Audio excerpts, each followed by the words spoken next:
तुम उस आदमी को बिल्कुल नहीं जानते होते हो। वो सिर्फ हथियारों का डीलर ही नहीं, वो मुल्कों को हवाई जहाज बेचता है। हवाई जहाज मतलब ये कि वो एक ही रात में हम जैसों का सफाया कर सकता है। बहुत अच्छे। और हम इस बात पर चीख रहे हैं कि जेम्स बक्सन जैसा आदमी कितना खतरनाक है। हम लोगों तक सच्चाई पहुंचा रहे हैं। सच्चाई को समझने की जरूरत तुम्हें है। तुम हुसैन बेरामली के बेटे हो। तुम तुर्किया की तीसरी बड़ी कंपनी के जानशीन हो। कार्ल मार्क्स की दाढ़ी सिर्फ तुम्हारा चेहरा छुपाएगी, वो हकीकत नहीं छुपाएगी। तुम्हारे बरखिलाफ मेरे पास चॉइस थी जो मैंने इस्तेमाल कर ली।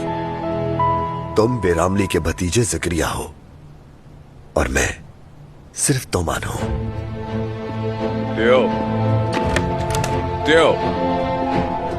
जब हकीकत से तुम्हारा सामना होगा, जब तुम इन सब चीजों से थक जाओगे, तुम उस कंपनी में फिर से आना चाहोगे तो फूलों का बिस्तर नहीं होगा।